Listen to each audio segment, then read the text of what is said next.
And you graduated from Salford Uni in popular music and recording. I did, yeah. What year was that? 2008. Cool. And what have you been up to since then, musically? Since then, well, currently I'm in 3 bands.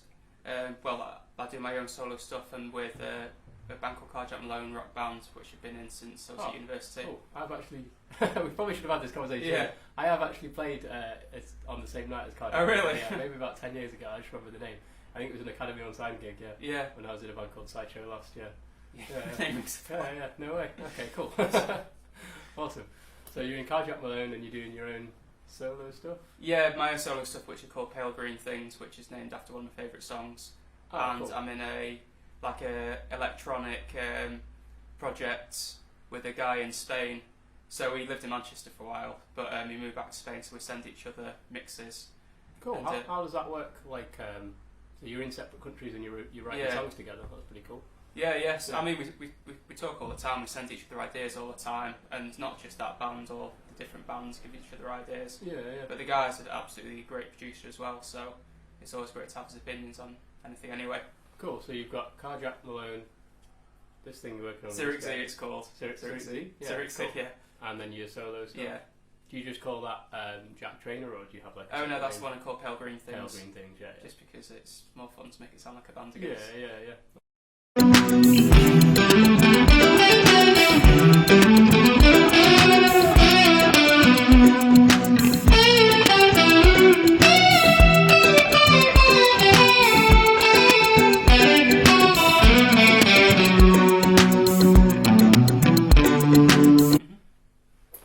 And you said you're starting or have started or run a record label. Yeah, just started, it's set up now.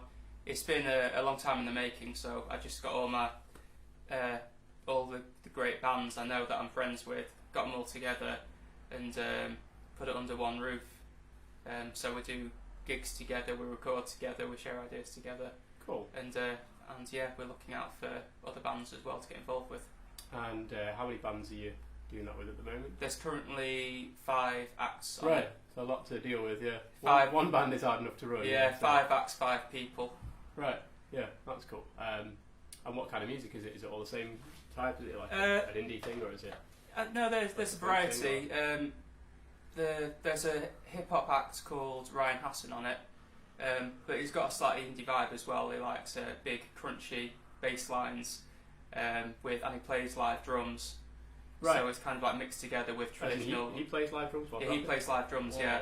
So I mean, he's toured the world doing his own show, which he calls That Drummer That DJ.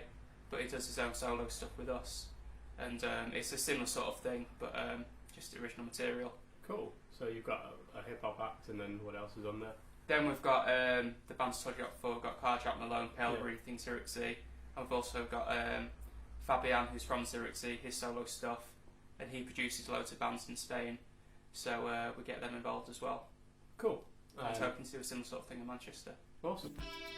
And as well as playing your own music, you write music for other people as well? Yeah, so in the past I've written songs for producers with like 10 #1 hits. Wow, yeah. And that came about just through doing my own solo stuff. They caught wind of it, and after spending a bit of time with them I realised that doing the songwriting for them was where I felt like I was best suited. Yeah, so if they're the producer and they have an artist they're writing it for, how does it work? Are they, when you give them the song, is it just like just lyrics and melody, or is there? Oh no, well, there's a variety, but usually you'll make a little demo at home, send it to them. If they like it, then they'll pursue it, and they'll send it back to you. You'll produce a bit more. They've got right. So there is a bit of back and forth. Yeah, it's quite a big operation when it gets to that sort of level. That's pretty cool. So if someone's a complete beginner, as in they've never played before at all, and they come to you for their first lesson, what can they expect? What's it going to be like? Well, you often find on the first lesson that people are often scared about the idea of music, and you've got to explain to them that it's not like a foreign language. Like, people think of music and they think of Mozart scores and you mean like all the dots? Yeah, and especially if people want to play guitar, they might think of Jimi Hendrix. Yeah. And what you've got to tell them is essentially music is 12 notes. And Right. that's all it is. It's just repeated. Just 12, yeah. Just 12 notes, yeah. And it's just a matter of how you arrange them.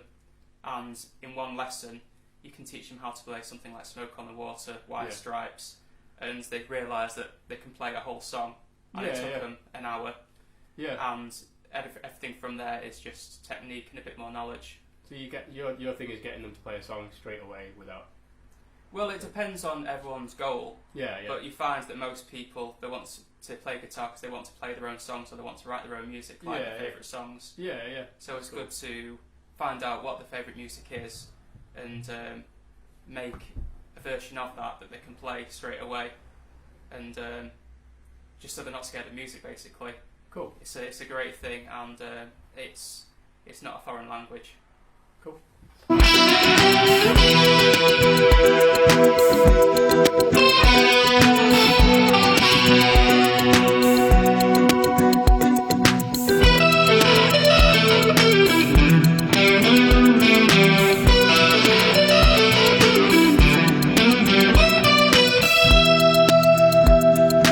What would you teach an intermediate student? And usually I think of an intermediate student as someone who can already play a song all the way through, even if it's very simple. They've just got something they can perform for you all the way through. Well, by the nature of the term intermediate student, there's always going to be gaps in their knowledge or the technique. Yeah, that's a good point. So everyone's different, but as you say, a lot of people, they might be able to play, Wonderwall or any of their favourite songs chordally all the way through. They might just know the guitar riffs,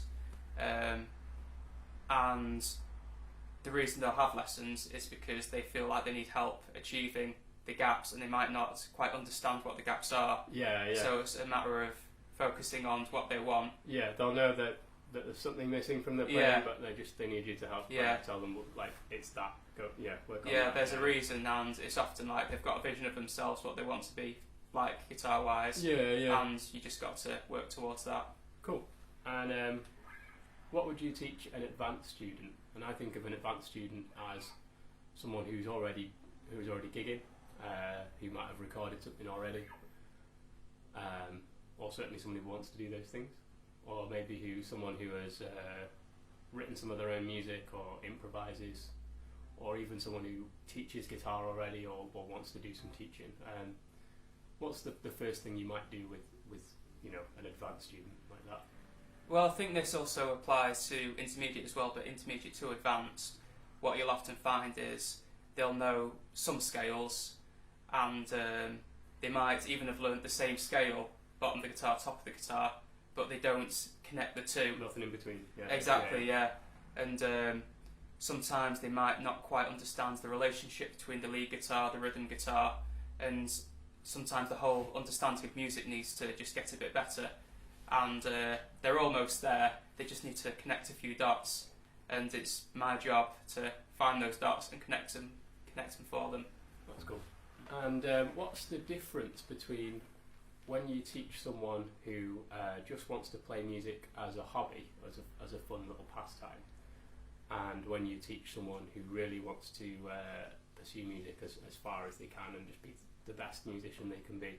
And also, is there much middle ground between those two groups of people? Well, I think there's certainly a lot of middle ground.